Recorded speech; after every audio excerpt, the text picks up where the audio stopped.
nova. Ela vem na cavalgada, toda tatuada. Puta rara, puta mexicana.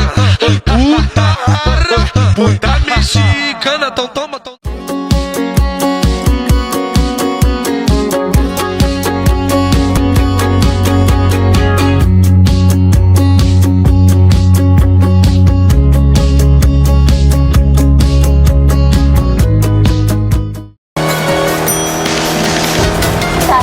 Ini dong kombonya, kamu main game terus dari tadi. Bentar Bu, dikit lagi selesai, ini lagi penting banget. Cahaya dengerin ibu dong, aku juga lagi fokus belajar buat dia. Kenapa sih Kak Vina salah ngatur aku? Kenapa ibu juga harus marah-marah? Kalau ayah, cukup jangan bebas saya lagi, ayah itu udah gak ada. Kita harus terima bahwa ayah itu udah gak ada. Bu, justru karena aku nerima kenyataan ayah udah gak ada, aku harus sukses. Aku gak mau ibu kerja keras terus-terusan. Aku harus bisa gantiin ibu kerja. Vin, kamu kan tahu ibu usaha kerja keras ini buat kalian semua, biar kalian punya masa depan yang bagus. Semua orang cuma ngomongin soal pilihan dan tanggung jawab, tapi nggak ada tuh yang ngomongin soal kesepian.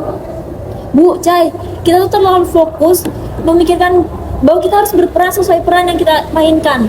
Padahal cukup jadi diri kita sendiri aja. Udah nih, nggak bisa nih, kita harus ke konselor.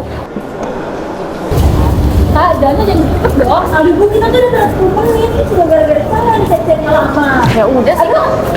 Kalau jalan hati-hati dong. Kalau buru-buru kan bisa bilang maaf. Ya, maaf. Udah Kak, nggak apa, kita lanjut aja. Ini ruang konseling di mana ya? Itu Bu, ada orang, tanya aja Bu.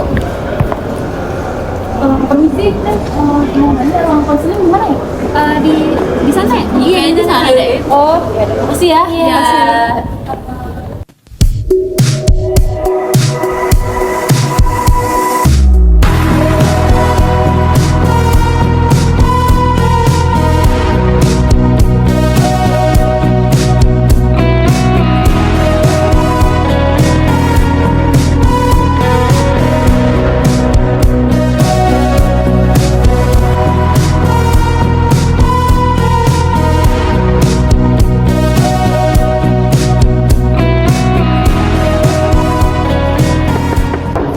Iya, sebentar.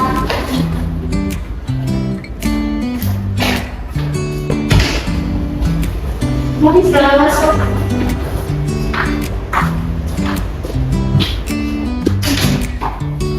Baik, silahkan minum.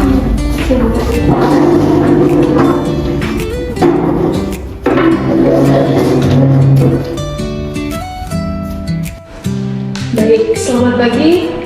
Perkenalkan, saya Imamati. Di sini saya selaku konselor yang akan membantu ibu untuk menyelesaikan masalahnya. Sebelumnya saya boleh tahu nama ibu siapa? Saya Ibu Kinanti, dan di sini ada anak pertama saya namanya Syafina, dan di sini anak kedua saya namanya Tri Cahya. Bagaimana ibu tadi perjalanannya menuju ke sini? Apakah lancar? Lumayan ada kendala sih Bu, dari di rumah nih anak dua ini lumayan lelet, terus di perjalanan juga lumayan macet sih. Bu, kalau boleh saya tahu memangnya jarak dari rumah untuk ke tempat ini berapa jam Bu? Sekitar 30 menit ada sih Bu. Oh, berarti cukup jauh ya Bu? Kira-kira. Tapi sebelumnya saya ingin mengucapkan terima kasih dulu karena ibu dan anak-anak ibu sudah menyempatkan hadir untuk melakukan sesi konseling ini. Ya, saya juga makasih Bu udah meluangkan waktu buat kita.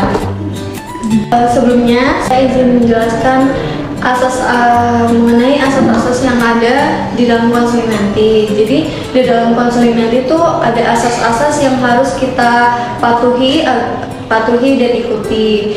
Nah, jadi yang asas yang pertama yaitu ada asas kerahasiaan. Jadi di sini saya selaku konselor itu akan berjanji tidak akan membocorkan informasi ataupun data yang saya dapatkan pada sesi konseling hari ini. Lalu ada asas kesukarelaan. Jadi di mana asas kesukarelaan ini tuh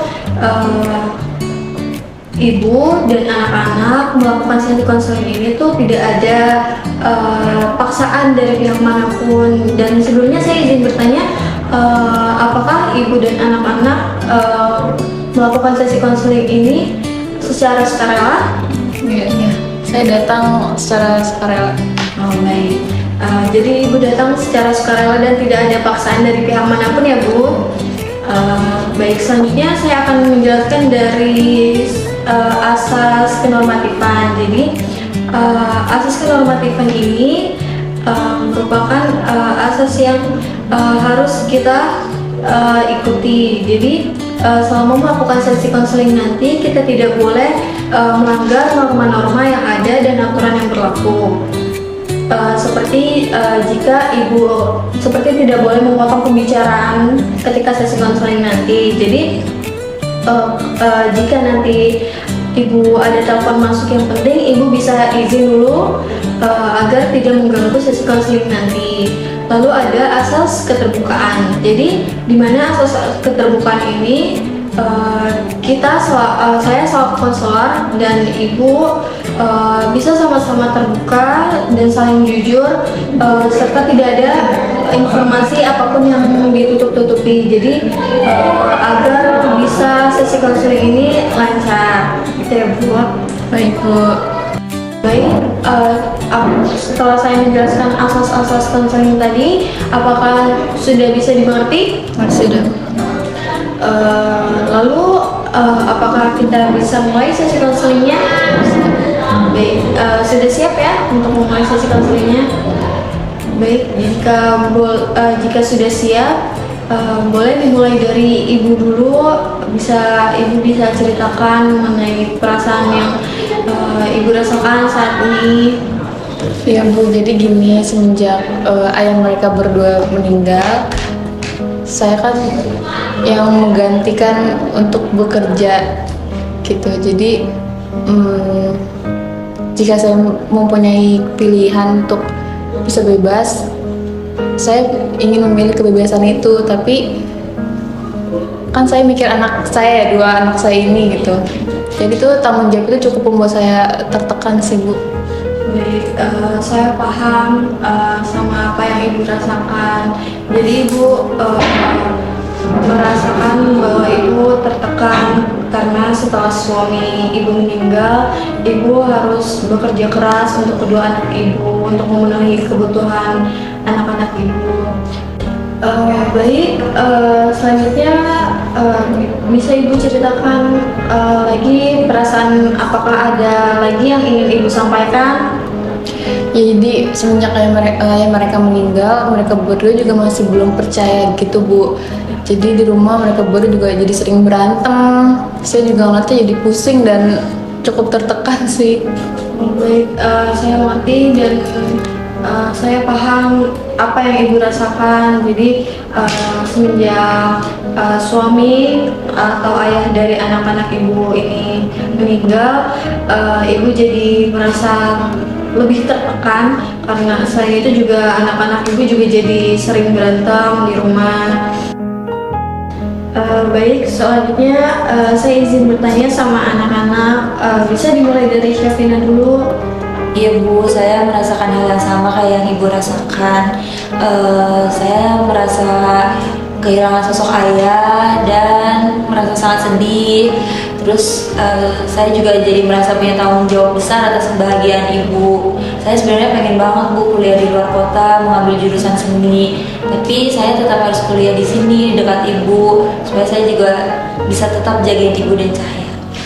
Baik, saya paham sekali apa yang Syafina rasakan. Tapi sebenarnya Syafina, semua beban itu tidak harus kamu pikul sendirian. Jadi kasih sayang yang bisa kamu berikan kepada keluarga itu jangan menjadi hambatan dari diri kamu untuk menggapai cita-cita. Selain itu juga pasti ibu dan Cahaya juga mengerti cita-cita yang ingin kamu gapai apa, atau perasaan yang ingin perasaan kamu, pasti mereka juga bisa mengerti. Ya Bu, aku pengen jadi diriku sendiri yang memang tanpa tuntutan atau tanpa aku pengen mengeksplor diriku sendiri gitu loh Bu ya. Aku merasa ya aku harus bertanggung jawab atas kebahagiaan aku. Tapi itu menurut aku pilihan yang menakutkan ya Bu, karena aku takut bikin Ibu jadi merasa semakin sendirian. Ya baik, saya paham juga apa yang Syafina rasakan. Baik, selanjutnya saya izin bertanya sama Cahya, bagaimana Cahya perasaannya? Jujur saya kesepian ya, terus karena kesepian itu jadinya saya mencari pelarian. Misalnya saya main game terus menerus. Oh, jadi Cahya mengisi waktu kekosongannya dengan bermain game ya. Tapi sebenarnya ada nggak sih cara lain yang Cahya lakuin biar nggak bermain game secara terus menerus? Karena kan yang kita tahu kan bermain game itu tidak baik ya kalau lama-lama juga. Jadi apakah ada cara lain yang lebih positif yang Cahya lakuin? Ya mungkin aku bisa milih untuk mencari makna baru ya. Misalnya aku fokus belajar, terus ngisi kegiatan yang bermanfaat lainnya. Oh baik, jadi Cahya bisa belajar ya. Oke baik, sebelum sesi konseling ini berakhir, apakah ada harapan yang ingin disampaikan? Boleh dimulai dari Ibu Kinanti dulu. Ya, dari konseling hari ini saya berharap saya bisa berkomunikasi lagi dengan anak-anak saya dengan baik, memahami perasaan satu sama lain dengan baik lagi. Saya jadi paham anak saya yang pertama yang pengen kuliah di luar kota tapi masih memikirkan saya di sini, dan anak saya yang kedua juga ternyata kesepian di rumah, jadi saya paham perasaan mereka gitu. Oke baik, kalau harapan dari Syafina? Kalau saya sih pengen bisa lebih dekat sama Cahya, sama ibu, terus pengen ya sukses ya pastinya, dan nggak biarin ibu kerja lagi, biar ibu istirahat aja di rumah gitu. Ya, baik. Boleh kalau dari Cahya harapannya apa? Kalau saya sih berharap semoga kita kedepannya bisa punya banyak waktu luang untuk menghabiskan waktu bersama. Baik. Semoga harapan yang sudah kalian sampaikan itu bisa terrealisasikan ya, dan semoga sesi konseling ini juga bisa bermanfaat untuk ibu dan anak-anak juga. Dan jika nanti masih ada perasaan yang mengganjal, bisa kita jadwalkan untuk sesi konseling berikutnya. Baik, terima kasih Ibu sudah datang ke konseling hari ini. Terima kasih.